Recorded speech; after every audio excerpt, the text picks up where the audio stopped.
듣보들과 함께 영화를 통해 교양을 넓힙니다. 듣고 보는 듣보 영화 지금 시작합니다. 안녕하세요. 안녕하세요. 안녕하세요. 반갑습니다. 아니 반갑습니다. 아니 반갑습니다. 텐션이 너무 낮아가지고 반가워요. 반가. 아유 신이 나. 너무 억텐 아닌가요? 아니 신이 날 수가 없습니다, 여러분들. 그쵸. 지금이 이제 3월 9일인데 녹음 시점으로 어제는 아주 즐거운 세계 여성의 날이었지만 맞습니다. 이제 나라 정세가 이 정도면 여성의 날 연맥이려고 한 거 아닌가. 아니 그니까 너무 짜증나요. 하필이면 아니 어떻게 녹음 때마다 매번 그러게요. 그러려고 날짜를 잡는 것도 아닌데 참 신기하게. 정말 어떻게 될지 모르는 이제 또 시국 앞에 있는데 뭐 그거랑 상관없이 깊은 한숨. 오늘은 또 이제 영화 얘기를 해봐야겠죠. 저는 이제 오늘 영화를 준비한 도라이고요. 네, 저는 맞은편에 10월이고요. 저는 우정입니다. 네, 저희 오늘 영화 시작하기 전에 특별한 저희가 이제 광고가 없는데 왜냐면 네. 협찬 같은 것도 없기 때문에 광고가 없지만 받고 싶다. 그냥 우리가 그냥 자체적으로 하는 이제 광고 타임 한번 듣고 가겠습니다. 네. 네, 특별 광고이고요. 얼마 전에 있었던 그 세계 여성의 날이랑 연관지어서 또 참고해 보셔도 좋을 것 같긴 한데요. 이제 다가오는 4월 3일 이 어떤 날인지 혹시 다들 알고 계신가요? 알고 있죠. 특히 또 이제 작년에 한강 작가가 노벨상을 타고 나서 더 많은 분들이 알게 되지 않았을까요? 네. 그래서 그 4월 3일에 이제 전국 곳곳에서 단 하루 동안 관객들이 직접 만드는 작은 영화제가 열리는데요. 이제 제주 4.3 사건 속에서 살아남은 할머니들 그리고 그들의 사라진 목소리를 찾아가는 이야기를 담은 영화 목소리들이라는 영화를 관객들이 직접 상영관을 열어서 함께 보는 영화제가 열리는 것입니다. 그래서 이제 국가폭력의 어둠 속에서 끝까지 살아남아야 했던 사람들 특히나 또 긴 세월 동안 특히 침묵해야 했던 여성들의 이야기를 함께 들어보시면 좋을 것 같은데요. 이제 4월 3일 저녁 7시 30분에 전국 곳곳에 있는 CGV에서 동시 상영될 예정이니까요. 또 관심 있는 분들은 이제 들으시고 영화 목소리들 함께 이제 찾아봐 주시고 함께 4.3을 기억하고 또 추모해 주시는 시간을 가져보시면 좋을 것 같습니다. 특히나 우리 달달보름이 군포시 3본 CGV에서 직접 영화제를 연다고 하니까요. 이제 군포, 안양, 의왕, 과천 주민분들이 계시다면 특정해서 아주 꼭 보러 가십시오. 이런 홍보를 한번 해봅니다. 네, 네. 시간이 안 돼서 못 보는 분들은 이제 보통 우리 영혼 보내기라고 하잖아요. 이제 예매를 해주시는 것만으로도 굉장히 많은 도움이 되고 또 티켓 값이 굉장히 저렴하더라고요. 10,000원밖에 안 돼서 네, 요즘 10,000원. 10,000원으로 영화 볼 수 없잖아요. 없죠. 맞습니다. 일단 영혼 보내기라도 해주시기를 부탁드려 봅니다. 네. 우리 달달보름이 또 주최를 한다고 하니까 네, 더 가고 싶은데 저도 영혼 보내기로 해야 할 것 같긴 하지만 많은 분들 오셨으면 좋겠어요. 맞아요. 듣보영화 인스타그램 아이디입니다. db.movies db.movies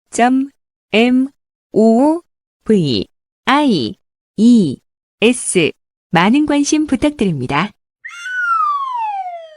자, 그러면은 이제 오늘 할 영화랑 좀 관련이 있는 미키 17이라는 영화 혹시 두 분은 보셨나요? 저는 안 봤어요. 네, 아직 못 봤어요. 오, 둘 다 못 본. 두 분 아직 못 보셨군요. 그래서 개인적으로는 미키 17도 대부분의 관객들이 어떻게 생각할까 저는 궁금했거든요. 그리고 저희가 이제 사실 오늘 다룰 영화가 이제 봉준호 감독의 영화이기 때문에 봉준호 감독이 가장 최근작이잖아요. 미키 17이. 그리고 굉장히 또 많은 사람들이 기대를 했던 영화이기도 하고 그래서 저는 지난주에 딱 봤네요. 지난주에 보고 나서 극장을 나오면서 이제 굉장히 막 화를 내면서 나왔어요. 그래서 아니 영화를 왜 이딴 식으로 만들어? 근데 저랑 같이 본 친구는 재밌었다는 거예요. 그래서 약간 너 보는 눈이 어떻게 된 거 아니야? 이랬는데 근데 제가 그러고 나서 또 후기를 찾아보잖아요. 근데 사람들이 되게 좋아하는 거예요. 미키 17을. 그래서 아니 뭐지? 나랑 다른 영화를 봤나 사람들이? 아니면은 뭐 약간 무슨 몰래카메라를 당하는 것 같은 그런 느낌이 들 정도로 왜 그러지? 했는데 저 같은 불호 의견들도 조금씩 이제 나오기 시작하면서 약간은 지금은 호불호가 좀 반반 정도인가요? 뭐 반반까지 좀 호가 좀 많은 것 같긴 해요. 네, 근데 이제 불호 의견도 조금 그래도 있었다. 너무 궁금한데요. 그러니까요. 두 분이 어떻게 보실지는 모르겠는데 저는 개인적으로 굉장히 불호였고 이제 뒤에서 우리가 봉준호 작품 얘기를 조금 할 텐데 네. 제가 느끼기에는 봉준호 작품 중에 그러니까 가장 점수가 낮아요. 저한테는. 그래서 뒤에서 사실은 그런 얘기도 하고 싶었어요. 이제 이게 영화라는 게 인물이나 서사나 주제를 드러내는 어떤 방식 같은 게 있잖아요. 네. 뭐 연출에서도 그렇고, 그러니까 뭐 편집이나 아니면 뭐 음악, 어떤 템포 이런 것들로 이제 대사 네. 이런 것들로 존재하는데 저는 이 미키 17이라는 영화 굉장히 산만하다고 생각했고 그리고 엄청 설교조예요. 그러니까 제가 느꼈을 때는 어떤 영화랑 비슷했냐면 바비 라는 영화랑 비슷했습니다. 뭐 이렇게 말하면은 그래도 느낌이 살짝 오시죠. 그러니까 메시지를 그냥 말하는 방식. 네, 그러니까 우리가 보통 소설 작법에서 그런 표현 하잖아요. 말하지 말고 보여줘라.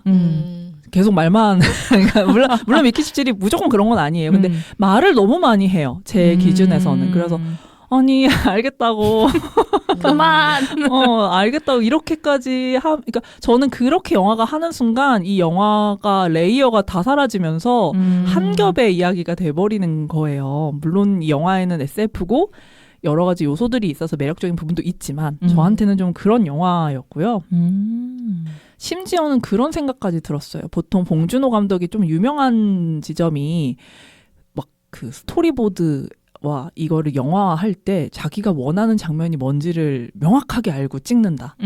이런 걸로 굉장히 유명한 감독인데 이 영화에서는 그거를 잘 몰랐었나? 막 얘가 스스로 헷갈렸나? 막 이런 생각이 들 정도였어요. 그래서 저한테는 좀 많이 부러웠는데 근데 착한 영화이기는 한 것 같아요. 그래서 그런 부분들을 사람들이 좋아하는 게 아닐까? 그러니까 좀 순하잖아요. 그러니까 어떤 마음을 불편하게 하거나 이런 건 별로 없이 되게 그냥 되게 어떻게 보면 해피엔딩처럼 끝나는 영화라서 그래서 더 좋아했나? 이런 생각도 들었던 것 같아요. 약간 맞는 말 하는 영화.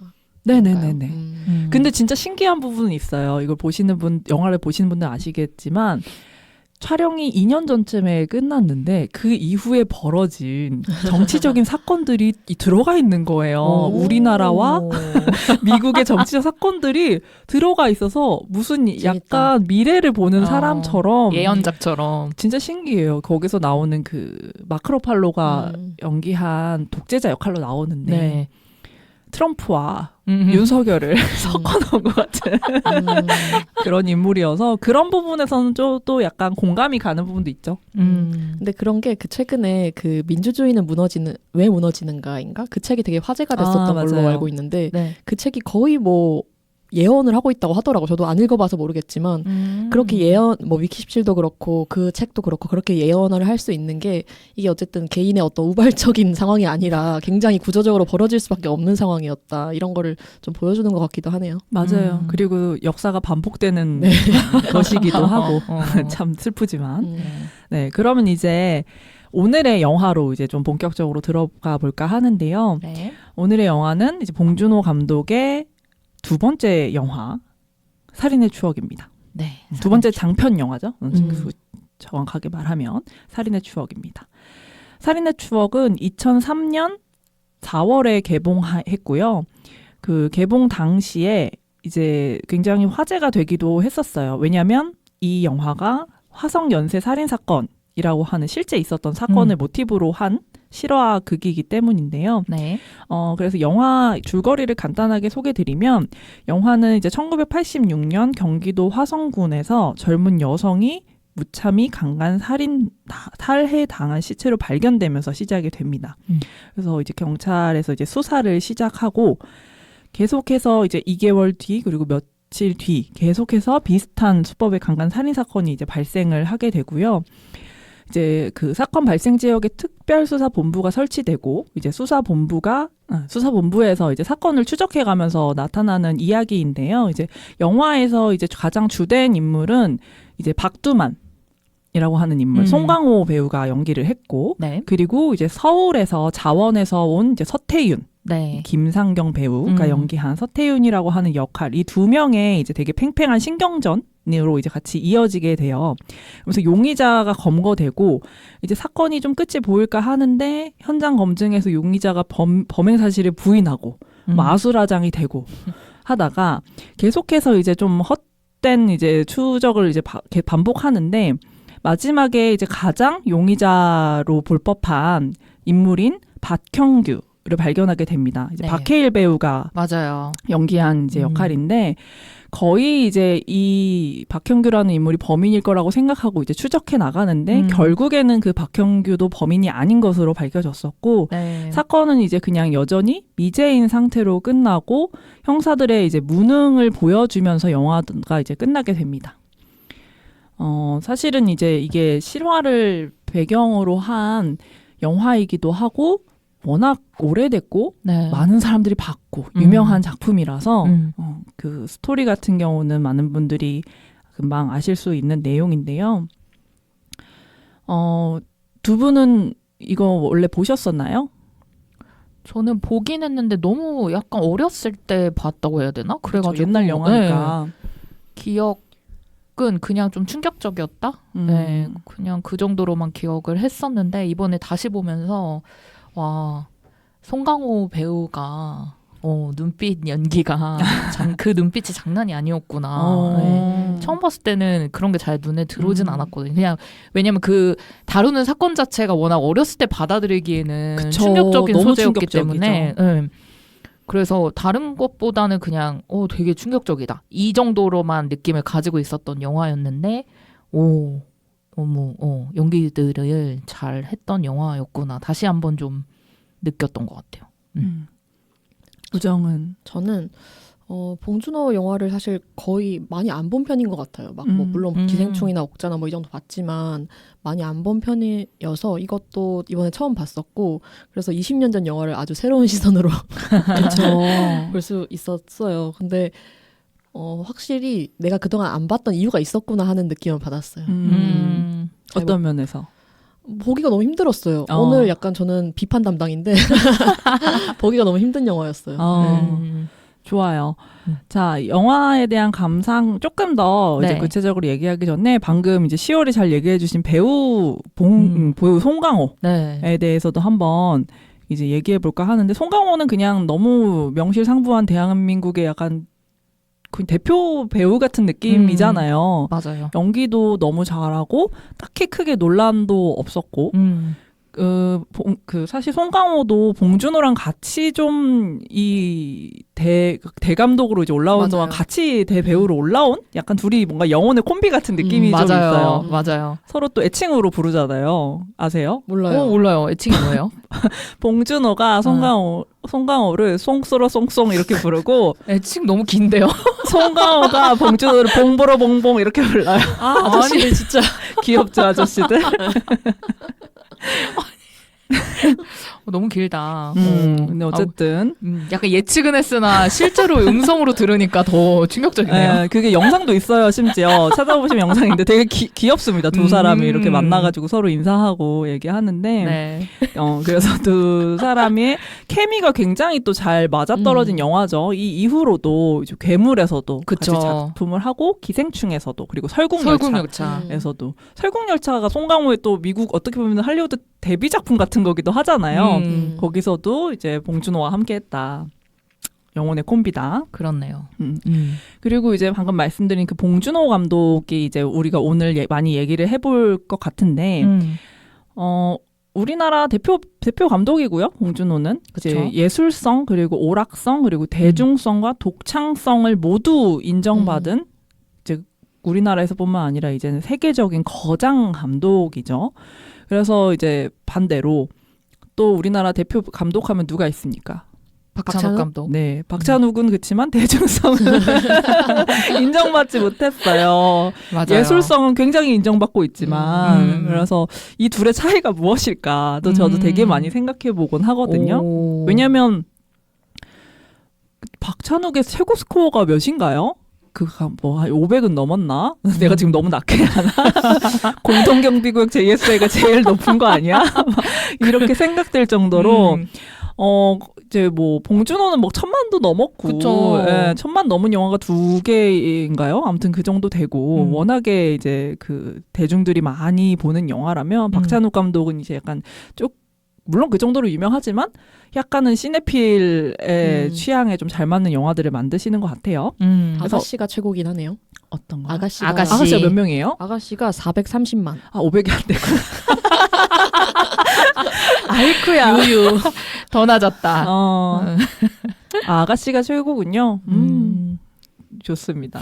그래서 이제 봉준호 감독은 특히 이제 좀 국가적인 그리고 사회적인 폭력으로 인한 부조리한 상황을 블랙 코미디적인 요소로 풀어내는 걸 굉장히 잘 하고요. 그리고 사실은 원작이 있는 걸 가지고 와서 근데 거기서 거의 소재만 활용하고 시나리오를 막 새롭게 다시 써가지고 좀 되게 독창적인 소재도 많이 쓰고 그런 설정으로 뭐 코미디, 드라마, 그리고 스릴러, SF 등 다양한 장르를 만드는 감독입니다.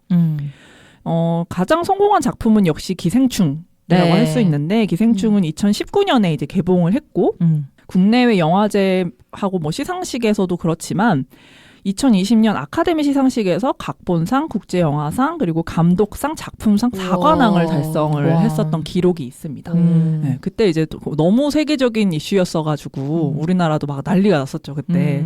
그리고 우리나라 감독 최초로 세계 3대 영화제 심사위원장을 맡은 또 경력이 있으시고요. 멋지네요. 네, 그래서 지금까지의 작품을 한번 제가 이제 좀 읊어보면 이제 2000년도 플란다스의 개, 2003년 살인의 추억, 2006년 괴물, 2009년 마더, 2013년 설국열차, 2017년 옥자, 2019년 기생충, 그리고 올해 2025년 미키 17까지 꾸준하게 진짜 다 거의 뭐 네, 3, 4년 네. 안에 다 만들었으니까 정말 꾸준하게 작품 활동을 해오고 있는 감독인 것 같아요. 그 꾸준함도 꾸준함인데 결과물 자체가 네, 너무 성공했죠. 좋은 영화들이니까 실패한 게 없죠, 그러니까 사실은. 그것도 대단하네요. 대단한 사람이죠.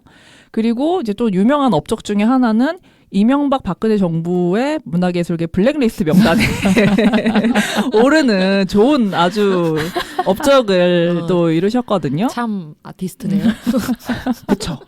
특히 이제 그때 당시에 영화 3개가 이제 블랙리스트 그 오르면서 그 코멘트가 달려 있어요. 이 네. 코멘트 어떻게 달려 있냐면 살인의 추억은 공무원, 경찰을 부패하며 무능한 비리 집단으로 묘사해 국민에게 부정적 인식을 주입한다. 괴물은 반미 및 정부의 무능을 부각시키며 국민 의식을 좌경화한다. 마지막 설국열차는 시장 경제를 부정하고 사회 저항 운동을 부추긴다.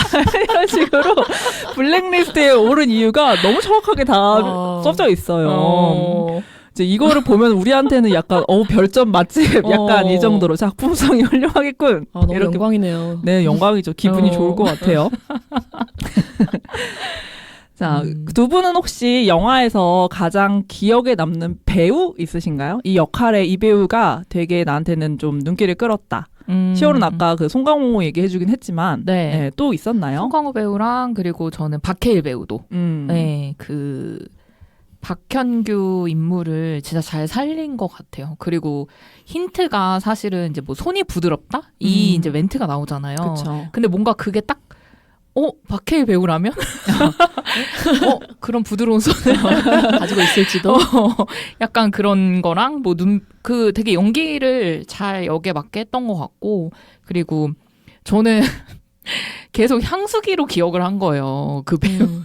향수기만 이제 생각이 나니까. 그 배우 이름이 김뢰한가? 아니요. 아, 그 백광호 역할 네, 맡은 백광호 분. 역할. 네네네. 네. 배우 성함이 네. 기억이 아, 안 나네요. 아무튼 그분도 네. 그 기억에 남죠. 향수기라는 대사가 굉장히 유명했고 박노식 배우. 맞아요, 네, 맞아요. 박노식 백강호 역을 연기했고 향수기 예쁘지 약간 이런 대사가 그때 당시에 개그 콘서트에서인가 장난 아니었죠. 그게 계속 유행어로 쓰였었어요. 맞아요. 저는 꼽자면 뭐 다 전체적으로 연기를 잘하긴 했지만 그 세 배우 정도 꼽을 수 있을 것 같아요. 우정은 저는 뻔하지만 저도 박해일 배우. 왜냐면 그 마지막 장면이 맞아요.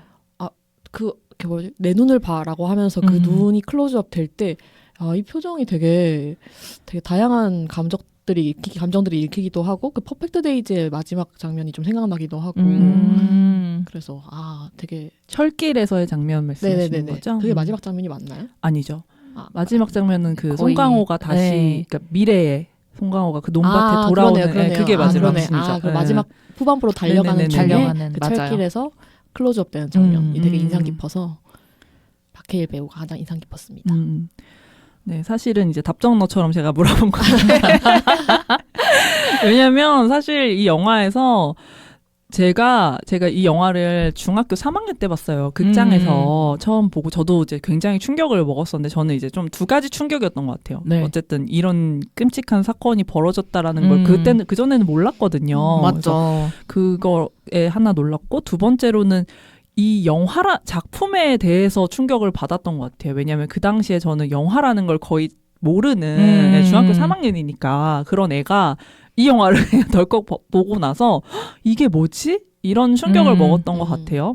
근데 그 와중에 또 저한테 충격을 준 게 이제 이 박해일이라는 배우였는데 이렇게 말하면 제가 조금 이상한 사람처럼 보이지만 저는 이 영화에서 첫눈에 반한 거죠. 박해일 배우한테. 그래서 그 이후로 굉장히 좋아하는 배우였고 그래서 뭐 필모 같은 것도 이제 쫓아가면서 보다가 어느 순간에 이 아저씨 이상한 것만 찍네 막 이런 식으로 어라 이런 식으로 이제 관심을 계속 그때부터 어느 순간부터 이제 좀 사라졌는데 이제 몇 년 전에 이제 헤어질 결심을 찍으면서 역시 박해일이야 그러면서 혼자 선택적 호감이. 네네 맞아요. 저는 굉장히 그 고개 되게 등을 잘 돌려요.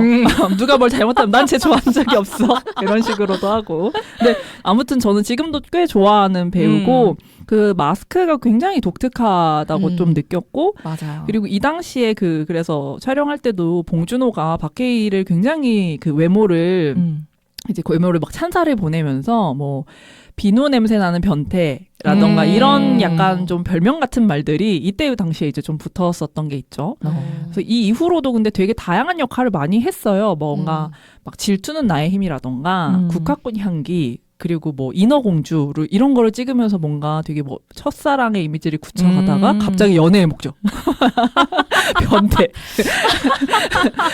뭐 강혜정 배우랑 나온 건가요? 맞아요. 그러면은 이제 좀 구체적으로 여러분들이 이 영화에서 좋았던 점, 아쉬웠던 점, 그리고 뭐 인상 깊었던 장면 같은 거를 자유롭게 얘기해 주시면 좋을 것 같아요. 그래서 일단 우정은 어땠어요? 우리 비판 담당 아니야 비판 먼저 아니야 둘 다 비판일 수도 있으니까 우정 먼저 들읍시다.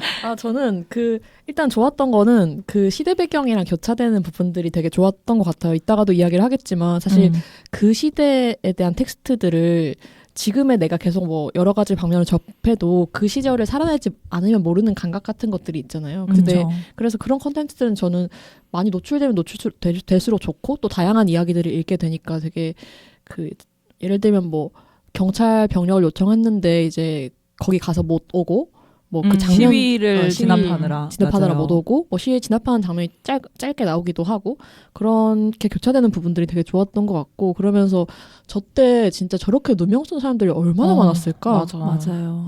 그래서 그 사람들은 다 지금 어떻게 살고 있을까 그런 생각들을 좀 하면서 봤던 것 같고 근데 이제 이게 여기서 아쉬웠던 점으로 넘어가는데 벌써 넘어가요? 네. 벌써 넘어갑니다. 네. 아니 좋아요. 오늘 되게 비판적인 얘기 많이 듣고 싶었어요. 그러니까 이 영화는 뭐 이따가도 얘기를 하겠지만 뭔가 이 영화의 이야기를 넘어서 좀 바깥을 봐야 하는 영화 같거든요. 그 시대적 배경이랑 같이 읽기도 해야 되고 그래서 이 감독이 이야기하려고 하는 바가 뭐고 뭘 이야기하고 싶은지를 좀 들여다봐야 하는 영화 같은데 저는 이 여성을 다루는 방식 때문에 거기로 넘어가지 못하겠는 거예요. 그냥 너무 보기가 싫었고 보기가 힘들었어요. 그래서 계속 몰입이 깨지는 거예요. 왜냐하면 사실은 이런 스릴러 극일수록 확 몰입해서 거기에 흠뻑 빠져야 확 몰입이 되는데 저는 그게 안 되니까 왜 저래? 안 돼. 그냥 큰일 날 것 같아. 이 감각만 너무 오는 거예요. 그래서 이걸 넘어서 어떤 이야기가 하고 싶은지가 별로 와닿지가 않았던 것 같고 그리고 제가 그런 영화를 볼 때 사회적 맥락을 되게 잘 캐치하는 편인데도 그게 되게 막혀 있다라는 느낌이 들었거든요. 제가 그 몰입 깨져버리니까. 그래서 그렇게 개인적으로 좀 아쉬운 점이기도 했었고 왜 피해자를 다루는 방식이 아쉬웠을까 생각을 했을 때 뭐 여러 가지를 볼 수 있겠지만 진짜 소재로서만 쓰인다? 그런 느낌이 좀 들었던 것 같아요. 근데 물론 이제 좀 다를 것 같긴 한 게 지금은 사실 이런 사건이 터졌다라고 하면 순식간에 뭐 기사 다 나고 사람들 다 인터넷으로 다 알고 커뮤니티에서 다 얘기하고 빠르게 퍼지잖아요. 근데 20년 전이니까 그때는 좀 달랐을 것 같거든요. 그래서 돌아도 이 영화를 통해서 처음 알았다고도 처음 알은 거 맞나요? 맞아요. 네. 처음 알았다고도 얘기할 만큼 그 사건 자체, 미제 사건 자체를 알리는 게 지금과는 좀 다른 감각이었을 것 같아서 그것만으로 그때는 의미가 있었을 수도 있나라는 생각도 들지만 아무튼 좀 여성 피해자가 좀 소비되는 방식처럼 느껴져서 그런 게 좀 보기가 힘들었던 것 같고 그러고 나서 영화를 보고 나서 그 이동진 한 줄 평을 봤는데 혹시 보셨나요? 알 것 같아요. 그 살인을 추억이라 생각하는 자, 그자가 바로 범인이다. 뭐 이런 게 있었는데 이 한 줄 평을 보고 나서 이게 소재로서 내가 흠뻑 빠졌으면 이런 부분을 캐치할 수 있었겠구나. 이런 게 내가 못 즐겼구나라는 걸 확 느꼈던 부분이었던 것 같아요. 일단 이 정도. 우리 10월은 어땠습니까? 근데 저도 우정이랑 좀 많이 비슷해서 일단 진짜 저 그 생각 정말 많이 했어. 와, 저 시대에 정말 억울하게 끌려가서 그렇게 약간 강압수사? 고문수사 당하고 감옥에 옥살이하고 이런 사람들이 진짜 얼마나 많았을까. 그리고 실제로 이 그 실화가 됐던 이 사건도 누명을 쓴 분이 있으시잖아요. 그렇죠. 그리고 이제 그게 이제 아니다. 이렇게 누명 쓰신 분이 계신데 그분은 이제 출소를 하시게 되는 그런 부분도 있었는데 뭐 어쨌든 그런 게 너무 계속 좀 짜증났어요. 보는 내내. 진짜 저때 너무 얼마나 사람들이 무식하고 너무 발달이 안 된 그런 상황들 있잖아요. 과학수사가 좀 불가능한. 불가하고 그리고 계속 시대적인 한계가 있으니까. 맞아요. 그리고 그 송강호 배우도 계속 그 얘기하잖아요. 자기 눈빛만 보면 안다. 약간 맞아. 이런 얘기. 그다음에 뭐 결국 나중에 나 일이 하도 안 풀리니까 이제 무당을 찾아가서 그쵸. 네, 무속인에게 또 이렇게 의지를 하는 모습들. 네. 그래서 그런 게 너무 짜증이 난 상태로 많이 봤던 것 같아요, 저는. 네, 물론 이제 그 피해자를 다루는 우정이 얘기한 그 부분도 계속 불편한 포인트이긴 했지만 저는 그 억울함, 그게 굉장히 메인 키워드로 생각을 하면서 좀 봤던 것 같고 그래서 그 서태윤 형사가 제가 막 검색하다 보니까 나무위키에 이 형사 인물 소개에서 너무 빵 터진 게 있어요. 신시대적 수사를 하는 인물이래요. 맞아요. 거기서는 그렇죠. 그 영화에서는. 네, 그래서 그 신시대적이라는 말이 너무 웃긴 거예요. 계속 막 서류에 신시대. 요즘 안 쓰는 표현이지. 네, 서류에 답이 뭐 서류에는 있다. 다 모든 답이 있거든요. 막 그런 것도 시작해서 그리고 그때 DNA 검사해서 뭔가를 알아내는 방식이 우리나라에 없어서 이제 맞아요. 미국으로 보내가지고 또 기다려야 되는 그런 상황들이 그냥 너무 답답하고 그런 생각들을 많이 하면서 보게 됐던 것 같아요. 근데 한편으로는 그 10월이 느꼈던 답답함을 이 영화의 장점으로 볼 수도 있을 것 같긴 해요. 왜냐하면 관객으로서는 답답하지만 그 답답함을 의도한 거라면 잘한 거잖아요, 사실은. 그래서 저는 사실 인상 깊었던 장면이 그 현장 보전 하려고 할 때 아무도 말을 들어 처먹질 않잖아요. 다 돌아다니고. 경운기 하는데 지나가고. 뭐래? 그런 장면이 너무 진짜 약간 킹받게 답답한데 그게 사실 의도한 바라고 너무 의도한 바라고 생각하고 그 뭐랄까 비합리와 비논리의 그 상황 같은 것들이 되게 감독이 의도한 바를 잘 담았구나라는 생각이 들기도 했었어요.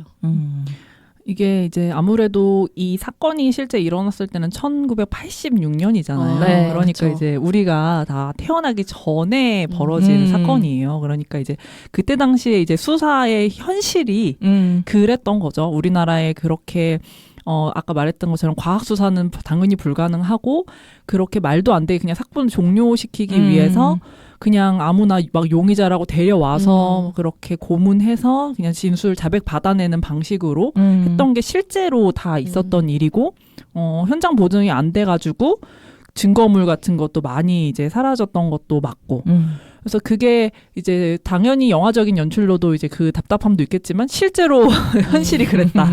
그랬다라는 거를 영화가 잘 보여주고 있는 거기도 한 것 같아요. 네.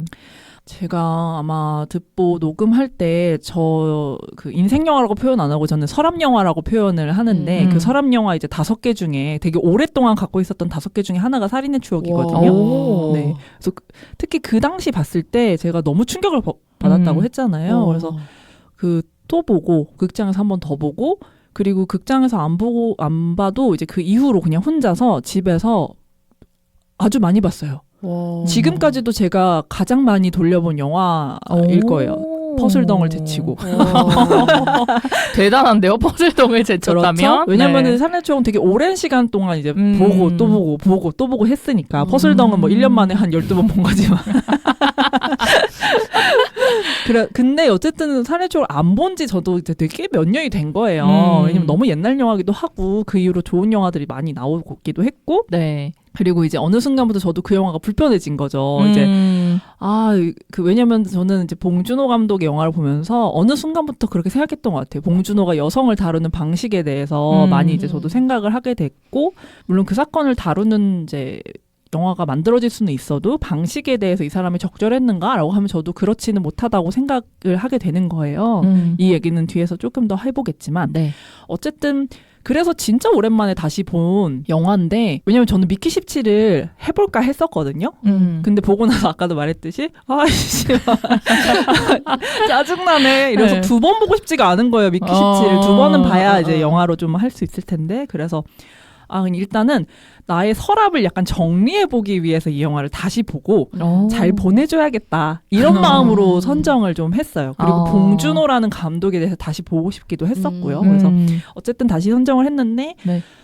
다시 보니까 여전히 잘 만든 작품인 건 저는 맞는 것 같아요. 영화 맞아요. 자체로 봤을 때는 굉장히 잘 만들어졌고, 이 템포 같은 것도 너무 잘 짜여져 있고, 구성, 영화가 이제 시나리오가 뭐 그런 거죠. 이제 뭐 기승전결로 간다고 했을 때 그게 거의 완벽하게 맞춰져 있고, 그리고 이제 두 명의 인물이 이제 가장 이제 메인으로 나오잖아요.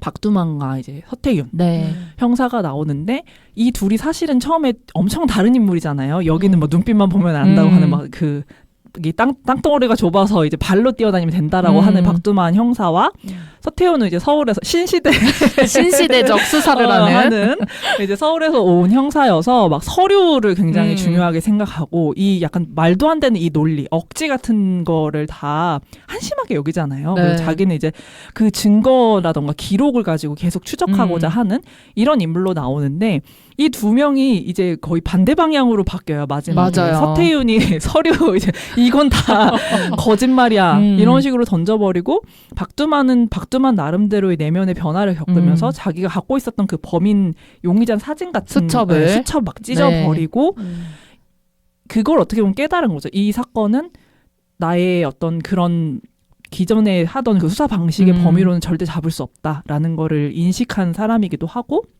그래서 이런 변화가 이루어지는 것, 이 둘의 약간 버디물적인 부분도 굉장히 좀 잘 살렸던 것도 있고, 네. 그리고 이것도 뒤에서 얘기하겠지만 이 영화는 하나의 알레고리거든요. 그래서 그런 부분에서 이 사회 풍자적인 부분을 엄청나게 잘하고 있는 영화고, 그리고 아까 제가 미키 17을 싫어했던 이유, 말하지 않고 보여주는 방식으로 많은 것을 처리를 하는 영화입니다. 그래서 저한테는 오히려 살인의 추억이 훨씬 세련되게 느껴져요. 미키 17보다.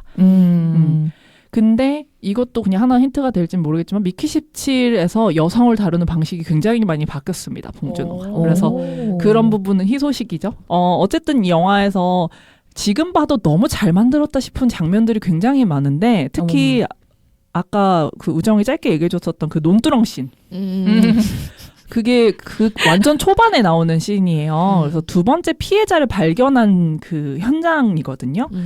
그게 여러분들 눈치채셨는지 모르겠지만 롱테이크 씬입니다. 2분짜리 롱테이크예요. 그래서 처음에 그 박두만이 이제 논두렁에 들어가면서 그 현장을 이렇게 쫙 펼쳐서 보여주는 사람들하고 모여 있고, 그 장면에서 그 변희봉 배우, 지금은 이제 타계하신 변희봉 배우가 이제 내려오면서 이제 넘어지시잖아요. 넘어져가지고 막 논두렁에 꿀 발라놨나 봐 약간 이런 식으로 이제 욕을 하고, 그 막 현장에서 막 어쩌고저쩌고 하다 다시 그 경운기가 와가지고 막 경기 해가지고 그 발자국 있었던 거를 뭉개고 가서, 그리고 나서 다시 돌아서 그 논두렁 오면 또 누가 거기서 미끄러져서 넘어져가지고 생각만 해도 웃겨. 너무 웃기잖아요. 그러니까 그게 롱테이크예요. 다 롱테이크로 이어져 있어요. 근데 엄청 매끈하고 엄청 재미있게. 근데 맞아요. 사실은 그건 피해자를 발견한 엄청 끔찍한 장면이잖아요. 그러니까 이게 봉준호가 그 살인의 추억에서 엄청 잘하고 있는 건데 그 사건 사실 실제로 봤을 때 너무 암울하고 너무 끔찍한 사건을 다루고 있지만 영화는 좀 나름 웃긴 부분도 굉장히 많고 그래서 맞아요. 오락 영화로서 너무 이렇게 그 밸런스 조절을 너무 잘하고 있는 거죠. 그래서 그런 부분들 근데 특히 또 그 코미디적인 부분이 그냥 단순히 웃긴 게 아니라 다 블랙 코미디적인 요소가 있잖아요. 실제 이 형사들이 얼마나 말도 안 되게 우스꽝스럽게 네. 저런 식으로 수사를 했는지 같은 것도 있고 그래서 그런 부분들을 너무 잘 만들었다라고 이제 좀 느끼기도 했고 네. 그리고 저는 아까 그 우리 무당 얘기도 했지만 그게 실제로 그 사건 때 형사들이 무당도 찾아가고 했었대요. 왜냐면 이 사건들이 벌어지고 이제 범인을 잡지를 못하니까 너무 답답하니까. 네, 그러니까 그 영화에서 실제 있었던 것들을 담아낸 것 중에 하나가 뭐냐면 서태훈 형사가 처음 등장할 때 허수아비 네. 기억나세요? 그 허수아비에 뭐라고 써져 있냐면 너는 자백을 하지 않으면 사지가 찢어 죽는다. 라고 적혀 있어요. 그러니까 범인한테 하는 건데 그게 이제 형사들이 그 당시에 실제로 허수아비를 만들어서 거기다 놓은 거예요. 어머, 그래서 그렇구나. 네, 그러니까 너무 간절한 마음이었겠죠. 형사들 어쨌든 범인을 잡고 싶고 이 사건을 빨리 끝내고 싶고 피해자가 더 나오지 않길 바라는 마음으로 정말로 무당도 찾아갔었다라고 하더라고요. 근데 그 무당 장면에서 제가 되게 좋았던 거는 그 무당이 이제 막 뭐 어쩌고저쩌고 하다가 뒤에서 이제 그 종이 꺼낼 때 조리퐁 상자 이런 거 있잖아요. 저는 그게 봉준호의 디테일이라고 생각하거든요. 제가 진짜 좋아하는 디테일이에요. 그 괴물도 다들 보셨나요? 봤어요. 봤어요. 괴물에서도 그 공동 장례식 장면 진짜 웃기잖아요.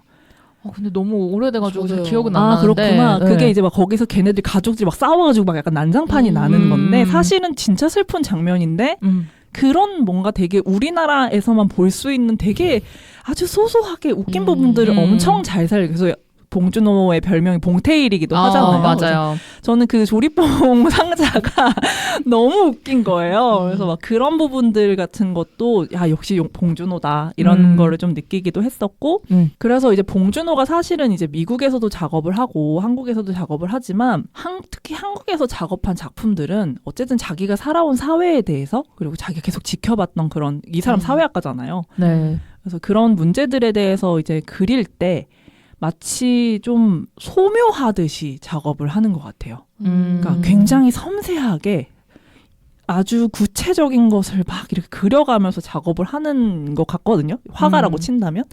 근데 미국에서 만든 작품들은 조금 그러면서 좀 추상적인 부분이 많다고 저는 느껴져요. 어쨌든 다른 문화권에서 선보일 영화를 만드는 거니까 이 사람이 갖고 있는 문제의식 같은 게 뚜렷하다고 해도 한계가 어느 정도 좀 있는 느낌? 물론 그래도 여전히 철학 같은 건 담겨있죠. 옥자라던가 네. 설국열차도 그렇고 그래서 저는 사실은 한국에서 만든 작품들이 좀 더 좋은 것 같기는 해요. 아무래도 이 사람의 기반이 한국에 있기 때문에 그리고 명대사도 좀 많은데요. 아까 말한 그 향수기 예쁘다 네. 이런 명대사도 있지만 그 여기가 강간의 왕국이야? 맞아요. 이 대사 그 날라차기를 하면서 찍는 그 대사가 되게 지금 현실에도 적용이 되는 게 굉장히 슬픈 거기도 하잖아요. 네. 우리나라가 정말 여성을 아직도 이렇게 많이 죽이고 있는 나라라는 거가 그거랑 그리고 이제 아까 우정이 말해준 그 장면에서 밥은 먹고 다니냐. 밥은 먹고 다니냐. 이 장면이 그 송강호 배우의 애드립이에요. 그렇구나. 대사가 나오게 된 그 과정이 어떻냐면 엄청 일단 힘들었대요. 비 맞으면서 찍었잖아요. 배우들이. 그러니까 되게 힘들고 막 추운 그런 상황에서 그 박형규한 얘를 보내줘야 되잖아요. 어쨌든 얘를 보내줘야 되는 장면인데 막 몇 테이크를 좀 갔대요. 그러다가 그 어쨌든 이제 포기하는 그런 장면에서 봉준호가 송강호한테 뭔가 한마디 해줘. 이렇게 했다는 거예요. 박형규를 보내면서. 네, 배우한테 맡긴 거지. 송강호한테 뭔가 하나 해줘. 그래서 송강호도 막 이런저런 말을 했었다고 하더라고요. 근데 그 중에서 그냥 하나가 툭 튀어나왔대요. 근데 그 현장에서는 뭐야? 막 이런 식으로 생각했대요. 스태프들도 그렇고 다들 너무 뜬금없는 말이니까. 근데 그거를 이제 편집하면서 좀 새롭게 좀 받아들이게 됐었던 것 같아요. 감독도 그렇고. 그래서 이게 사실은 어떻게 읽으셨어요? 두 분은 그 대사? 저도 막상 볼 때는 좀 뜬금없다라고 느꼈던 것 같은데 약간 좀 곱씹어 보면서 아 그럴 법하다 그 맥락에서 그런 생각이 들었던 것 같아요. 처음에는 약간 엥? 약간 이랬던 것 같아요. 갑자기 밥? 역시 한국에는 밥. 수열은요? 맞아. 저도 근데 약간 그리고 그 대사가 그 대사 되게 유명하잖아요. 엄청 유명하죠. 네, 그래서 많이들 이제 다른 콘텐츠들에서도 많이 막 따라하거나 이렇게 언급이 되기도 하고. 근데 저도 처음에는 했던 것 같고, 그냥 약간 그간 고생했다, 수고했다, 약간 이런 의미로 마지막에 그런 대사를 했던 게 아닐까?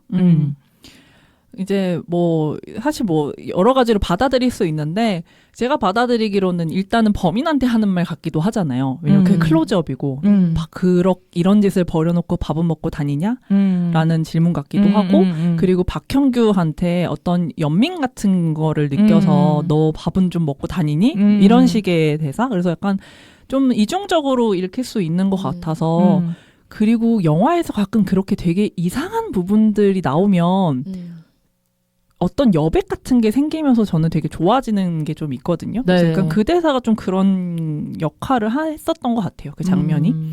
그래서 그런 유명한 대사들도 굉장히 좀 많았고 또 로케이션도 좀 유명합니다. 나름대로. 왜냐면 공을 좀 많이 들였어요. 특히 오프닝 씬 그 논밭 이렇게 펼쳐지고 파란 하늘에 살인의 추억 이렇게 적히는 그 장소 있잖아요. 네. 그 장소를 찾기 위해서 굉장히 와 그랬겠다. 전국을 많이 떠돌았다라고 하는데요. 거기는 이제 전북 부안이고요. 그리고 그 우리 기차 터널 방금 말했던 그 기차 네. 터널은 진주시 사천이고요. 그리고 조병순 아세요? 두 번째 용의자 빨간 네, 팬티 빨간 입고 있어서 팬티. 그분을 추격하는 그 씬도 나름 되게 박진감 넘치잖아요. 네, 네, 네. 이제 그곳은 전남 나주. 네, 그래서 이렇게 곳곳을 돌아다니면서 촬영을 했는데 그래서 그 오프닝 씬 같은 경우는 시간도 잘 맞춰야 되는 거예요. 왜냐면 일단 날씨가 맑아야 되고 그치. 해가 지기 전에 찍어야 되고 막 이런 것들을 엄청 신경 써서 많이 찍었다라고 하고 그러니까 이 살인의 추억하고 마더는 그래서 스태프들이 진짜 많이 고생했었던 걸로 좀 유명했었던 것 같아요. 전국을 돌아다니면서 로케를 찾아야 되니까. 그래서 와 저는 그때 이제 그것도 그때 당시에 이제 알았었던 건데 영화를 좋아하니까 영화에 대한 책도 보고 막 그 심지어 그 실제 사건에 담당했던 형사가 썼던 글 같은 것도 막 책도 찾아보고 그랬어요. 제가 중학생 때.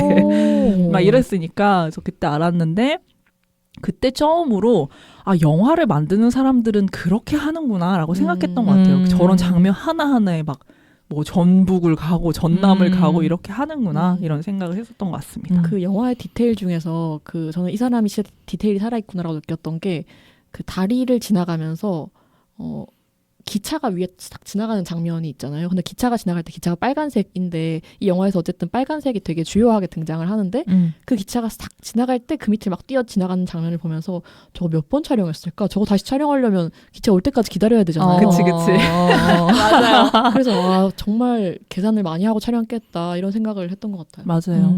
특히 또 이제 어쨌든 이 사람이 그 당시에 두 번째 영화잖아요, 자기의. 네. 그리고 플란다스에게가 사실은 작품성은 인정받았지만 흥행은 못했어요. 그래서 이게 거의 약간 자기의 마지막이라고 생각하고 찍었던 거거든요. 그렇구나. 거의 혼신의 힘을 다해서 찍은 거죠. 진짜 자기가 만들 수 있는, 그러니까 최고의 약간 그걸 만들기 위해서. 그래서 실제로 성공도 해서 다행히. 그 아까 제가 되게 까는 말들만 했지만 이야기를 하다 보니까 네. 이야기를 하면서도 웃기는 뭔가 장면들이 있는 것 같거든요. 그러니까 말하는 것만으로도 그 장면을 떠올리는 것만으로도 좀 웃겨요. 그러니까 이게 바로 그 오락 영화에 되게 충실한 영화이고 잘 만든 감독인 거잖아요. 근데 이제 문제는 그 오락성에 제가 큰 어떤 비중을 두지 않는 사람이어서 그 매력을 많이 못 느꼈던 것 같고 그리고 이미 한번 네. 불편하니까. 맞아요. 그거 안 한번 보이지. 불편하면 싫어요. 그쵸. 그런 근데 부분들이 있으면. 이를테면 서브스턴스는 이미 내가 훌륭하게 이게 마음에 가 있으니까 작은 디테일들이 막 오락이 등장해도 아 그래 저런 디테일 이게 잘 보이고. 근데 이게 이미 내가 동의하지 않으니까 뭔가 그게 딱 와닿지가 않았던 것 같아요. 맞아요. 그런 부분들은 그러니까 이게 되게 어려운 부분이에요. 그러니까 이제 우리는 영화나 예술을 즐길 때 온전히 즐기지 못하게 그러니까. 되는 것도 있는 거야. 제 예전에 딜레마예요. 비해서. 맞아요. 그러니까 사실은 이거 개봉했을 당시 아무도 맞아. 이거 문제 삼지 않았어요. 그냥 너무 재밌게만 봤어. 그냥 원래 그런 거 이런 그냥 인식이 더 재밌어. 컸던 것 같아요. 이랬으니까 근데 이 이후로 이제 우리가 이전 영화를 볼 때 그런 부분들이 되게 많이 생기죠. 제가 그 부분에 대해서 되게 고민을 많이 했었거든요. 왜냐하면 사람들이 다 좋다고 하고 세상이 막 좋다고 난리를 치는데 저한테 안 좋아요. 저는 너무 비판적으로 느껴지는데 그럼 나는 더 이상 어떤 영화들을 즐길 수 없는 눈을 갖게 된 걸까? 그러니까 되게 속상하기도 하고 어떨 때는 나도 좀 이렇게 큰 따옴표 일반적인 시선에서 보고 싶다. 약간 이런 생각이 들 때가 있는 거예요. 맞아. 근데 그런 생각을 했다가 지금은 이런 목소리 하나하나들이 사실 변화를 만드는 거니까 그냥 나는 내 입장에 충실해야겠다 이런 생각을 하게 되기는 했는데 어쨌든 그게 영화를 볼 때 고민인 것 같아요. 그러면은 두 분은 물론 많이 못 보셨다고 했지만 봉준호 영화 중에는 이게 그나마의 최애인 것 같다 하는 작품이 있어요? 우리 시월은 저는 다 괜찮은 것 같은데 마더는 제가 못 봤고 네, 본 것 중에서는 그래도 기생충? 네, 기생충이 제일 최애 영화인 것 같아요. 왜요? 그냥 얘기하고자 하는 메시지도 저는 너무 좋았고 그리고 약간 그 지하 세계가 굉장한 반전이어가지고 그쵸. 네, 그것도 너무 잘 표현이 됐던 것 같고 그래서 기생충 좋아하는데 저는 약간 이건 좀 다른 얘기일 수는 있는데 기생충에서 요즘에 최우식 배우가 그러니까 다른 거는 그냥 차치하고 기생충 영화의 최수혜자는 최우식이다. 맞지. 맞지. 요즘 이렇게 뭐 나오는 콘텐츠가 있어서 보다 보니까 그 정도까지는 아닌데 되게 최우식이 멜로무비? 세계적으로 잔인하다. 되게 이 덕을 많이 봤구나. 맞아요. 그런 생각이 또 이거 생각하다가 문득 그런 생각까지 이제 같이 하게 됐었어요. 기생충 좋아합니다. 저는 본 게 괴물 옥자 기생충을 봤고요. 저는 오히려 그 초기 단편들을 좀 봤거든요. 그래서 그 정도를 봤는데 그 중에는 무조건 옥자죠. 저는 뭐 옥자는 사실 다 좀 다르긴 하지만 다른 영화들은 되게 한결같은 감독이라는 생각이 들거든요. 특히나 그 단편들 혹시 보셨어요? 뭐 지리멸렬이랑 안 봤어요, 라이스 저는. 뭐 있는데 지리멸렬이 가장 첫 단편이거든요. 근데 살인의 추억이 지리멸렬 같아요. 그래서 스타일도 그렇고 어떤 감각도 되게 비슷하거든요. 근데 지리멸렬에서부터 그러니까 아마 지리멸렬이 단편 3개 묶음인가 그래요. 근데 그 3개 각각이 하려고 하는 메시지도 있고 미장센도 있고 감각적인데 그러면서 하나가 되게 빠았거든요. 지금 정확히 기억 안 나지만 뭔가 교수와 제자의 관계를 다루는 굉장히 빠은 영화였던 걸로 기억을 하는데 근데 그런 어떤 감수성이 기생충에 저는 그대로 드러났다고 생각하고 그래서 기생충을 즐기지 못했거든요. 특히나 이제 기생충 너무 훌륭한 영화라고 생각하고 그러니까 훌륭하다고 생각하는 부분은 그 철저하게 계산된 미장센이나 어떤 이 사람이 약간의 광기를 가지고 만든 것 같은 계산된 그런 부분들을 저는 되게 좋아하는 편이어서 되게 잘 만든 영화라고 생각하지만 왜 저렇게 가수를 만지는 거야? 뭐 이런 맞아. 그런 게 저는 너무 불편해서 참을 수가 없었거든요. 특히나 이 영화를 봤을 때 예전에 아까 얘기했던 고민들을 했던 것 같아요. 나는 이제 더 이상 이런 영화 즐길 수 없나? 뭐 이런 고민들을 했던 것 같은데 그것과 달리 완전히 다른 선상에서 옥자는 있다고 생각하고 옥자를 봤을 때 그때 제가 논비건이었는데 한동안 고기를 못 먹었어요. 그러니까 사실은 물론 이 감독이 고기 먹지 말라고 이 영화 만든 건 아닌데 그 공장식 축산에 대해서 정확하게 말하려고 하는 말을 전달했다고 생각하고 이 영화 보고 실제로 시작한 분들이 되게 많다고 알고 있거든요. 그래서 그만큼 연출 면에서도 그렇고 미장센도 훌륭했고 연출 면에서 되게 정확하게 잘 만든 영화였지 않았나라는 생각이 들었어요. 뭘 제일 좋아하시나요? 깜짝이야. 저는 사실 단편 빼곤 다 본 것 같은데요. 네, 다 본 것 같은데, 네, 다 봤습니다. 저는 기본적으로는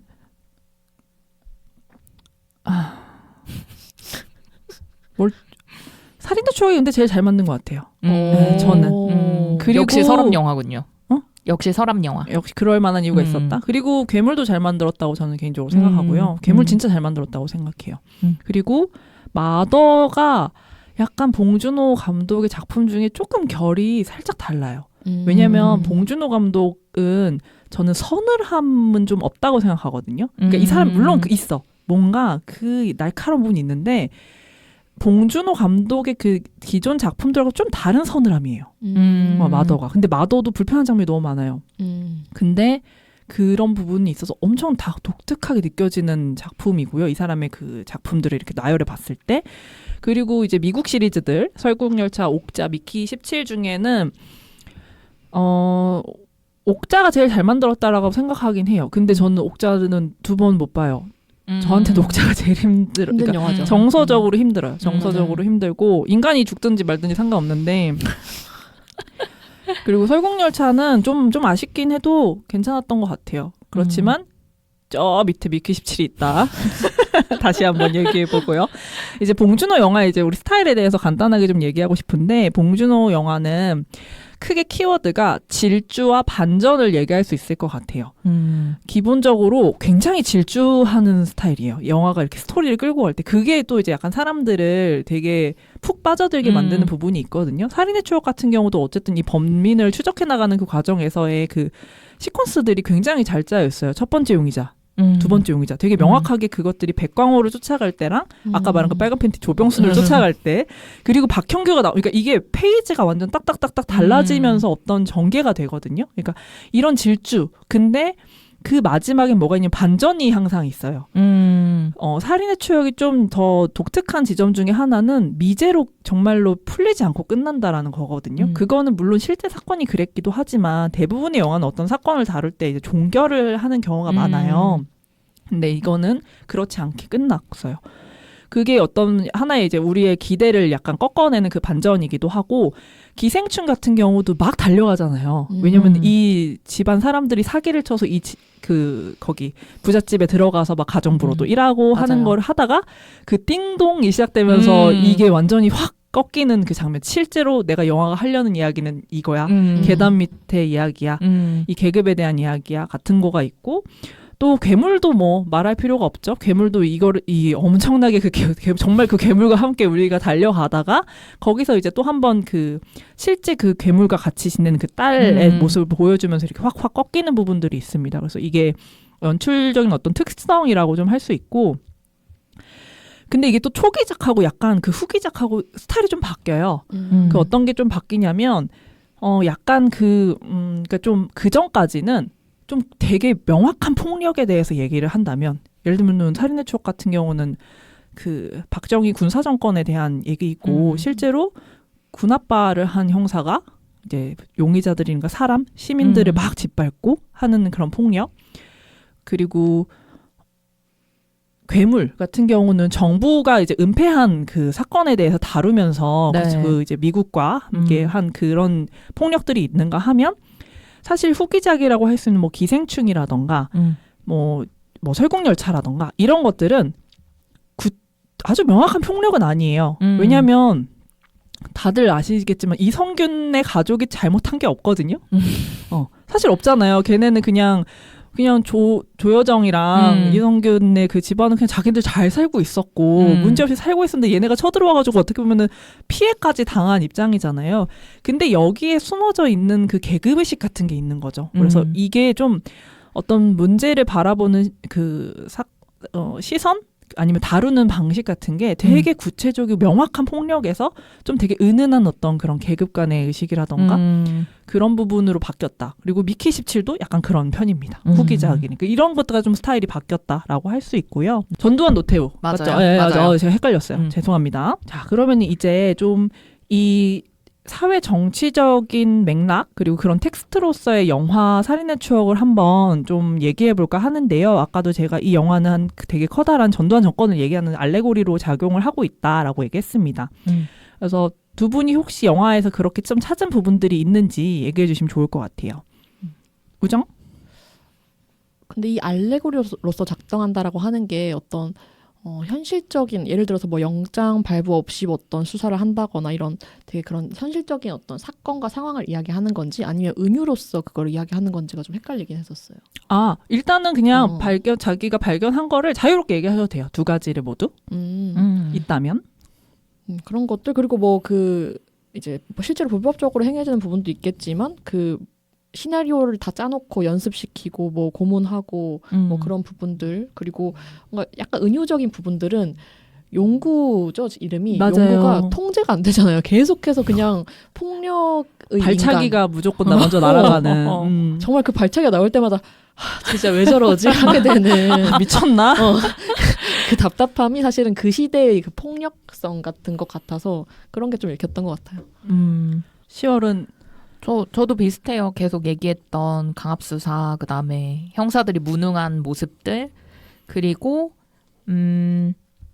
그 백광호가 이제 목격자구나를 깨닫고 나서 백광호를 찾으러 갔을 때 그 삼겹살집에서 그때 또 이제 그 용구가 난리가 나가지고 싸움이 이제 터지게 되는데, 그 TV에 나왔던 내용 중에 운동권의 여대생을 성추행한 형사, 이런 게 이제 기사로 막 나오는 것도 있었고, 맞아요. 그리고 여형사가 아주 스마트하게 그 우울한 편지, 유재하의 우울한 편지 그 힌트를 얻어가지고 이제 막 사건의 어떤 실마리를 제공을 하게 되잖아요. 그때 그 라디오 PD가 그만뒀다. 갑자기. 네, 이제 그런 내용이 나오는데, 그것도 뭔가 약간의 있었지 않았을까? 억압이라든지 그런 게 있어서 그만두게 되지 않았을까? 왜냐하면 그 다뤘던 사건 자체가 점점 뒤로 갈수록 굉장히 커졌잖아요. 네, 오래 범인이 안 잡히기도 하고 이래서. 그래서 그런 것도 영향이 좀 있었을 것 같고, 그리고 그 똑똑한 여형사를 커피 심부름이나 하게 그쵸. 하고, 네, 그런 것들도 예전에 그런 시대적인 상황들을 많이 보여줬던 것 같아요. 그리고 우울한 편지가 마지막에 한 번 더 나왔을 때, 그때 공습 경보가 나와서 네. 이제 밖에 돌아다닐 수 없는. 맞아요. 근데 그때 또 마침 사건이 맞아요. 또 터지게 되는, 네, 그런 것들도 다 이런 작동하는 알레고리, 네, 이런 장면들이 아니었나? 네. 싶어요. 잘 발견해 주신 것 같아요. 일단 사실 이런 제가 지금부터 말할 이 분석에 대한 거는 약간 살인의 추억의 정설 같은 거여서 아시는 분들은 굉장히 많이 아실 것 같긴 한데, 그래도 네. 모르시는 분들을 위해서 조금 설명을 드려보고 싶어요. 일단 첫 장면이 뭐냐면 논밭 배수로에서 희생자를 발견하는 그 시퀀스입니다. 그래서 이제 송강호, 박두만이 차가 그때도 고장나가지고 그 경운기를 타고 가는데 애기들이 막 뒤에서 막 어쩌고 뭐 바보 이러면서 쫓아와가지고 이제 욕을 하나 먹이고, 그러고 나서 그 배수로 밑에 있는 시체를 발견하는데, 그것도 진짜 아이러니한 장면이죠. 막 되게 여기는 시체가 있는데 애기들이 막 뛰놀고 있는 그런 것도 있지만, 어쨌든 거기서 소년이 나와요. 근데 그 소년이 체크무늬 그 남방에 이제 베이지색 바지를 입고 있고 박두만과 굉장히 비슷하게 생긴 소년이 나옵니다. 기억나시나요? 메뚜기를 잡고 있었던 소년. 메뚜기 소년이라고 보통 부르는데, 이제 그 소년이 이제 메뚜기를 잡은 병 같은 걸 이렇게 숨기고 이렇게 있으니까 이제 박두만이 머리를 잡고 이렇게 지나가는데, 걔가 이제 박두만이 맞은편에 와가지고 박두만이 하는 말을 막 쫓아한단 말이에요. 네. 막 너네들 뭐 저리 가! 이런 거 따라하고. 그래서 그 장면부터 이제 보셔야 되는데요. 사실은 영화에서는 첫 시퀀스, 첫 장면이 굉장히 중요해요. 거의 그 장면에 이 영화에서 하고자 하는 얘기를 거의 다 담아야 진짜 좋은 영화라고 하거든요. 그 장면이 뭐냐면, 사실은 그 소년이 박두만을 의미를 합니다. 박두만을 의미를 하는데, 그게 단순히 그냥 뭐 얘인 게 말이 사실은 안 되잖아요. 그래서 이게 알레고리라고 하는 게 뭐냐면, 걔가 이제 그 메뚜기를 잡고 있는 장면, 그리고 메뚜기를 병 안에 이렇게 가둬서 이렇게 숨기는 장면이 있어요. 그리고 나서 그 여자 시체를 보면 여자 시체 허벅지에도 메뚜기가 있거든요.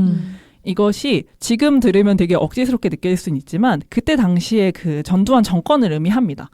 전두환을 의미하는 거예요. 이 메뚜기 이제 이 시민들, 국민들을 이렇게 잡아서 자기가 가둬놓는 것, 그리고 그게 여자 그 허벅지에 있는 것 자체가 얘가 범인이라는 거를 뜻하기도 해요. 그러니까 이거를 조합하면 뭐냐면, 이 연쇄살인 사건의 범인은 박두만이라는 거거든요. 그러니까 근데 이게 알레고리라니까 잘 들으셔야 돼요. 알레고리잖아요. 그러니까 실제로는 당연히 그 사람은 형사니까 범인일 수가 없죠. 근데 이 영화에서 하고자 하는 얘기는, 이 연쇄살인 사건의 범인은 대한민국 치안을 담당하는 공권력이다라고 얘기를 하고 있는 거예요.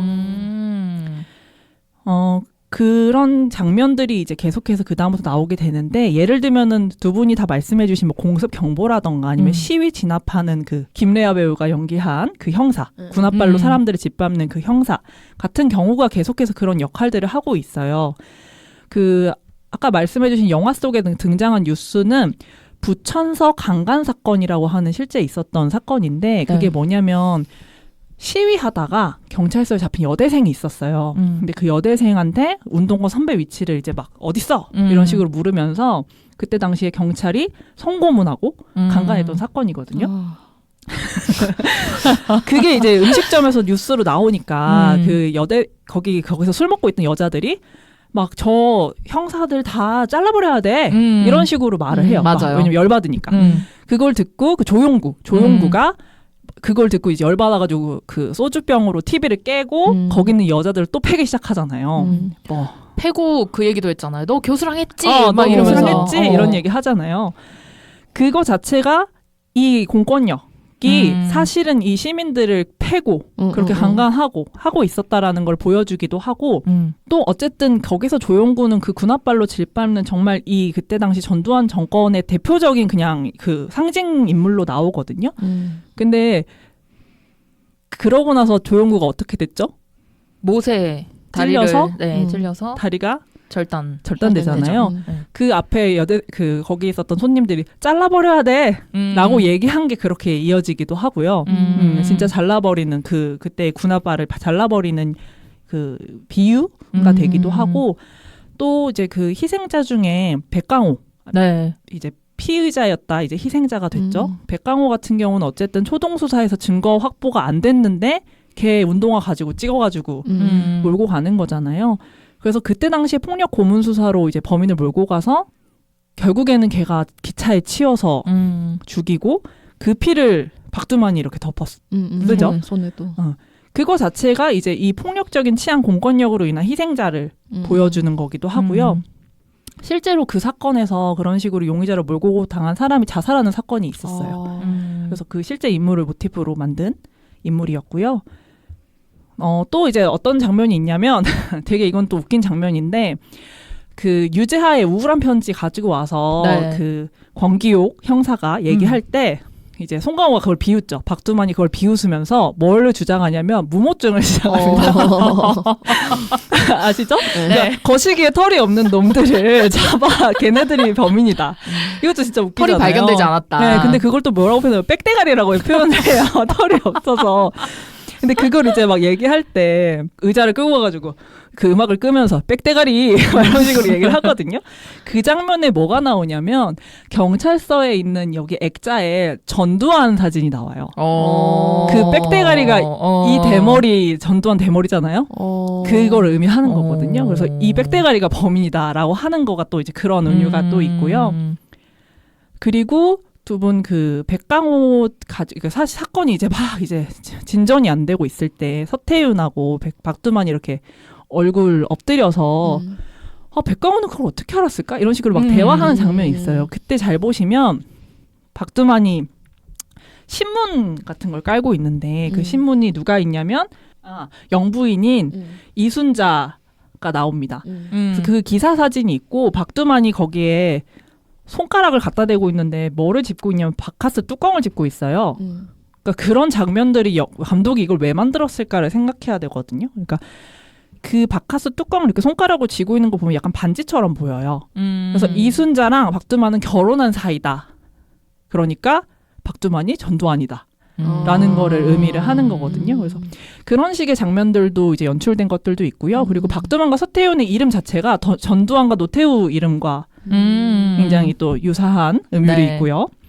그리고 이게 또 되게 중요한 건데 마지막 장면이 뭐냐면 나이든 박두만이 다시 그 논밭을 찾아서 우연히 지나가다가 여기 그때 그 사건이 있었던 데네 해서 그 첫 장면에 그곳으로 다시 돌아오잖아요. 그때 걔가 이제 그 뱃소로 아래를 보고 있으니까 소녀가 와서 거기 뭐 있어요? 이렇게 물어봅니다. 그 장면을 보면 그 마지막에 송강호가 정면을 쳐다보고 끝나잖아요. 영화 자체가. 그 영화 자체 그 장면을 보면 보통은 그 범인을 쳐다보는 장면이라고들 해석을 해요. 네. 그렇게 느껴지잖아요. 너 이 새끼 보고 있지? 약간 이런 식으로. 왜냐면 영화가 개봉했을 땐 범인이 잡히지 않았던 상태이기 때문에. 근데 그게 또 어떤 식으로 보이냐면 그 소녀의 말에 의하면 어떤 다른 사람도 여기 왔었다라고 얘기하잖아요. 네. 그리고 그게 마치 범인인 것처럼 묘사되잖아요. 그 아저씨 어떻게 생겼어? 물어보고. 근데 그 장면의 시퀀스를 보면 크게 두 컷 정도로 나눠져 있는데, 세 컷 정도로 나눠져 있는데 한 컷은 둘이 같이 잡히는 장면이에요. 소녀랑 박두만이랑. 네. 그리고 나머지 두 컷은 각자 서로가 교차 편집되는 장면이거든요. 그래서 두 사람의 대화를 잘 들어보면 박두만이 첫 번째로 온 사람인지 두 번째로 온 사람인지 모르게 돼 있어요. 그러니까 소녀는 지금 거기 장면에 등장하지 않는 다른 형사한테 어떤 아저씨가 왔었는데 라고 말하는 걸 수도 있는 거예요. 그래서 박두만이 먼저 와서 범인인 것처럼 그곳을 보고 있었다라고 해석되거든요. 그래서 그 마지막 장면의 그 송강호가 정면을 쳐다보는 장면이 어떤 식으로도 해석될 수 있냐면, 그 두 가지가 틀린 건 아니죠. 하나는 방금 아까 말씀드린 것처럼 범인 너 이거 보고 있지? 이게 되고, 하나는 범죄 현장을 들킨 범인의 표정이기도 합니다. 그래서 이 영화가 하나의 커다란 전두환 군사정권의 알레고리라고 하는 것은 박두만이 그때 당시에 공권력, 그러니까 전두환 군사 정권 자체를 의미하는 알레고리로서 작용하고 있다라는 거죠. 영화를 다시 봐야 될 것 같은데요. 근데 뭐 어차피 그래봤자 불편해서. 맞아. 그러니까 이런 알레고리가 존재하는 영화고, 제가 계속해서 말했듯이 보여줘야 하는 영화를 좋아하는 저로서는 이런 영화가 훨씬 더 세련되고 저한테는 레이어가 있는 영화로 느껴지는 것 같아요. 근데 약간 이야기해준 거에서 조금 나아가서 그 살인의 추억이라는 제목이 있잖아요. 이 제목에 대한 이야기도 많이 하긴 하던데, 맞아요. 저는 뭐 그런 맥락에서 생각을 해본다면, 이야기해준 맥락에서 생각을 해보면, 살인을 지금도, 그러니까 그 전두환 정권을 지금도 추억하는 사람들이 있잖아요. 뭐 전두환 정권까지 아니라고 하더라도 어쨌든 그 독재 정권 시절을 긍정하고 그쵸. 또 추억으로 기억이 아니라 추억하는 사람들이 분명히 있고, 사실은 그 것들이 청산되지 않고 계속해서 반복되는 이유가 그걸 추억으로 기억하는 사람들이 있기 때문에 계속해서 반복되고 그 여파가 계속해서 남아있는 것, 현재 진행형인 것, 그런 이야기를 하고 있을 수도 있겠다 이런 생각은 들었어요. 맞아요. 그것도 되게 다양하게 읽힐 수 있는 부분이 있는 것 같아요. 저희가 녹음 시간이 너무 길어지긴 했는데 화성 연쇄 살인 사건을 아주 짧게 네. 대략적으로 얘기해보고 그 뒷 질문을 또 짧게 해보고 끝내볼게요. 네. 화성 연쇄 살인 사건은 이제 이 영화의 모티프인 실화 사건인데요. 1986년 9월 5일부터 1991년 4월 3일까지 경기도 화성군 태안읍 반경 3km에서 10차례에 걸쳐서 저지른 성폭력 연쇄 살인 사건입니다. 대한민국 역사상 최악의 연쇄 살인 사건으로 불리면서 개구리 소년 실종 살인 사건, 그리고 이형호 유괴 살인 사건과 더불어서 대한민국의 대표적인 영구 미제 사건이었습니다.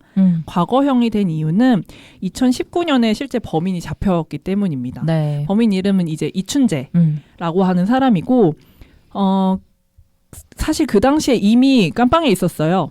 맞아요. 깜빵에 있었고, 사실 이 화성 연쇄 살인 사건 자체는 공소시효가 2006년으로 만료가 됐는데, 이춘재가 추가로 자백한 살인 14건, 그리고 강간 강독 9건은 이미 공소시효가 만료돼서 공소권 없음으로 처분됐어요. 자기가 자백을 했음에도 불구하고. 그래서 이 사건으로는 처벌이 불가능하지만, 이춘재는 그냥 이미 청주 처제 살인 사건으로 무기징역을 받고 복역 중에 있는 상태라서 뭐 어쨌든 처벌은 안 받지만 지금 깜빵에서 그냥 혼밥은 먹고 있다라고 생각하시면 됩니다. 이 사실은 얘가 자백을 하게 된 그 얘기도 배경도 조금 저는 봤는데 웃기긴 웃겨요. 사실은 말할 필요가 없잖아요. 근데 얘가 어쨌든 계속 깜빵에 있었잖아. 네. 근데 나와서 다른 사건을 가지고 얘기를 하다가 여성 프로파일러들하고 얘기를 했는데 여성 프로파일러들하고 얘기하니까 내가 너무 좋았던 거예요, 기분이. 그래서 술술 얘기한 거야. 아, 짜증난다. 그리고 이 영화도 실제로 봤대요. 그래서 봤는데, 왜냐면 자기를 다룬 영화잖아요. 봤는데 아무 기분이 들지 않았대요. 아. 그런 사람이다. 마지막으로 이게 어쨌든 아까 근데 우정이 되게 잘 짚어줬는데 실제 사건을 다루고 있는데 피해자가 여성들이죠. 그래서 이 여성들을 다루고 있는 부분이 그 과거에는 몰랐지만 지금 되게 문제가 많이 우리가 느끼고 있잖아요. 어떤 부분들이 좀 아쉬웠는지 그리고 실제 사건을 다룰 때 그럼 영화가 지켜야 되는 것은 무엇일까에 대해서 한번 얘기해보면 좋을 것 같습니다. 그럼 10월이 먼저 해주실까요? 저는 아쉬웠던 거는 그 백광호 역할이 되게 희화화됐잖아요. 그게 좀 아쉬웠던 것 같아요. 뭐 어쩔 수 없이 워낙 많은 사람들이 보기도 했고 좀 약간 유행처럼 되고 그런 개그 콘서트의 소재로 쓰이고 이랬던 게 좀 아쉬웠던 것 같아요. 왜냐하면은 그 약간 누명을 쓰고 그 옥살이를 했던 그분 제가 뉴스를 봤는데 이분이 8번째 용의자로 들어가서 20년 복역을 하고 그 다음에 완전 최근에 이제 무죄 판결을 받고 이제 나오게 되었거든요. 근데 이분도 실제로 소아마비를 앓고 계셨다고 하더라고요. 근데 이제 그 백광호라는 인물도 좀 얼굴에 흉터가 있는 그런 장애가 있는 인물로 나오잖아요. 그래서 그런 게 조금 나중에 영화에서는 뭐 그렇게 사실 뭐 영화에서도 좀 그런 부분이 있기는 했죠. 네, 근데 그 외적으로 미디어에서 그렇게 다뤄졌던 점이 좀 아쉬웠던 것 같고 그래서 이런 실제 사건을 다룰 때는 영화는 어쨌든 사실 기반 무조건 이거는 꼭 지켜줘야 되고 그 다음에 그런 아까 우정이 얘기한 것도 있지만 피해자를 다룰 때 2차 피해가 생기지 않을 수 있도록 해야 되는 것 이거 두 가지가 가장 중요할 것 같아요. 우정은 저는 뭔가 아까 얘기했던 것처럼 영화는 되게 좋은 영화이지만 그런 부분에 있어서는 좀 적절하지 않은 부분이 꽤 있었다고 생각을 하고요. 그러니까 실제 사건을 다룰 때에는 특히나 이제 피해자가 분명하게 존재하는 사건을 다룰 때에는 그리고 또 어떤 다큐멘터리에 가까운 방식이 아니라 이렇게 그게 어떤 소재로 들어갈 때는 각별히 조심을 해야 된다고 생각하고 이 영화에서 아쉬웠던 어떤 장면들을 굳이 꼽자면 그냥 서스펜스로 활용이 된다라고 확 느꼈을 때가 그 형사의 아내가 피해자가 될 것처럼 등장하는 장면들이 있잖아요. 여중생과 교차되면서 맞아요. 그런 게 피해자가 아닌데 피해자가 될 것처럼 그렇게 등장하는 장면 자체가 이 쫄림을 지금 주려고 이렇게 피해자를 끼워 넣고 있구나라는 게 확 느껴지는 장면이기도 했었고 그게 구체적인 장면으로는 그 변태가 등장할 때 변태 이름이 생각이 안 나요. 조병순이요? 네, 조병순. 빨간 팬티. 걔가 자위만 했을 뿐인데 왜 그래요? 딸딸이만 쳤을 뿐인데. 이상한 알고 보면 그 사람도 억울해. 억울하긴 하지. 그 사람이 등장을 했을 때 막 어쨌든 피해자들을 대상으로 상상의 나래를 펼치며 얼마나 뭐 흥분되게 뭐 이런 이야기를 하잖아요. 그런 장면들도 뭐 실화인지 아닌지는 모르겠지만 굳이 그렇게 묘사를 했었어야 됐을까? 저런 캐릭터가 굳이 필요했을까? 그런 게 했던 것 같고 그뿐만 아니라 전반적으로 막 약간 그 피해자들이 대상화되는 느낌이 좀 들었던 것 같아요. 맞아요. 그 부분에서는 비판을 피해갈 수는 없는 것 같고 지금 다시 짚었을 때도 되게 명확하게 우리가 지적하고 넘어가야 되는 부분인 것 같아요. 영화가 그러니까 잘 만든 영화이든 말든 어쨌든 영화에서 여성 피해자들을 왜 이렇게 포르노적으로 소비하였는가라는 부분이고 특별히 그런 부분 중에 하나는 어쨌든 이 영화가 아까도 말했듯이 그런 알레고리로서 작동할 때 결박하는 이미지가 나와요. 여성 피해자들을. 왜냐면 그 속옷 같은 걸로 묶고. 네. 근데 그게 왜 그 여성의 몸에서 재현되어야 하는가. 그리고 그거를 그렇게 다 일일이 보여주고 있어야 하는가. 심지어는 그 여중생 모습에까지도 그런 부분들이 너무 장식적으로 돼 있는 거죠. 맞아요. 네, 그런 부분들을 지금 봤을 때는 그때는 아까도 말했듯이 몰랐습니다. 근데 지금 봤을 때는 불편한 거고 저건 잘못됐다라고 명확하게 우리가 느끼는 거죠. 그리고 저는 개인적으로 그 당시에도 싫었던 거는 복숭아 장면이에요. 음부에 복숭아 조각을 막 넣었었던 그 장면은 왜 필요한지 지금도 모르겠고 그때도 몰랐어요.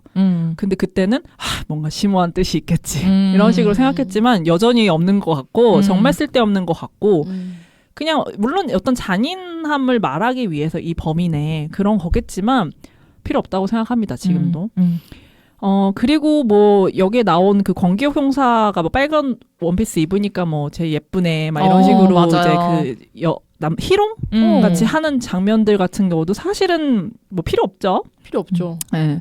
그래서 그런 부분들, 그러니까 포르노 같은 장면으로 소비됐던 부분들은 명확하게 잘못된 부분인 것 같고 비판받고 이제 앞으로는 그 작품들에서 그런 모습을 보이지 않아야 되는 게 있는 것 같아요. 자, 그러면 이제 길게 진행한 오늘의 영화를 마무리를 하면서 네. 혹시 이런 실제 사건을 배경으로 한 영화나 콘텐츠를 추천해 주실 게 있으시면 해주시면 좋을 것 같습니다. 저부터 아주 간단하게 그 벌새 생각이 났고 너무 다른 영화라서 사실 같은 선상에 이야기하는 게 거의 불가능한 영화지만 어쨌든 이 벌새라는 영화는 되게 사회적으로 어쨌든 파장이 컸던 어떤 사건을 다루지만 그 곁의 이야기를 어떤 좀 존중을 가지고 다뤘다라는 생각이 들어서 한번 다들 보셨을 것 같긴 한데요. 추천해 봅니다. 네. 저는 이거 보고 아주 그냥 유명한 도가니, 실미도, 서울의 봄 뭐 이런 영화들이 좀 떠올랐어요. 추천하시나요? 실미도를요? 추천까지는 아니고 또 삐뚤하겠어. 이런 게 있다. 맞아요. 이런 영화들이 있다. 도가니는 진짜 힘들었던 것 같아요. 보고 못 나서. 봤어요. 맞아요. 힘들 것 같아서. 그러니까 살인의 추억은 보고 나서 힘들지는 않잖아요. 그러니까 불편한 부분이 있지만 근데 도가니는 그냥 너무 힘들었던 것 같고 근데 확실히 도가니가 영화로서는 좀 의미가 있었던 게 의미는 이게 뭐, 있었던 것 같아요. 이전에 뭐 그것이 알고 싶다나 이런 프로그램에서 같은 내용을 다루기는 했지만 좀 더 화제가 되고 사람들의 관심을 끌게 맞아요. 한 거는 맞는 것 같아서 너무 끔찍했어. 그 교장이 아, 원장? 그니까 진짜 그 장면 아직도 생각나요. 아무튼 그런 게 있었고 그리고 이런 우리나라에서 일어났던 이런 사건을 다룬 것 중에 하나는 시그널이라는 드라마, 유명했던 드라마가 그 에피소드 하나하나에 조금 다루고 있어요. 그것도 물론 지금 보면 조금 더 불편할 수는 있지만 그런 분들이 있고 외국에는 그리고 최근 영화 중에는 다음 소희라는 영화가 좀 다른 사건이지만 어쨌든 실화 사건을 다룬 영화고 외국에는 이제 뭐 스포트라이트라던가 밤쉘 그리고 조디악 같은 영화들이 있을 것 같습니다. 자, 그럼 오늘은 여기서 한번 끝내보도록 하고요. 네. 우리 다음 오늘 주에, 뭐 봉텔 얘기해 주셨지만 거의 뭐 도테일이었다. 진짜로. 디테일. 진짜로. 도라의 디테일. 진짜 뭐 많은 것을 이게 정말 그게 너무 느껴졌어요. 오랫동안 많이 봐왔고 얼마나 이 영화에 애정을 갖고 있었는지. 봉준호 이제 보내주겠다. 안녕. 진짜 많이 느껴진 방송이었네요. 감사합니다. 저 맨날 조금 준비한다고 해놓고 맨날 이러는 것 같아요. 어쨌든 너무 좋아요. 다음에도 한번 미키 17 하실 거면 얘기해 주세요. 그 날짜 투표 안 하려고.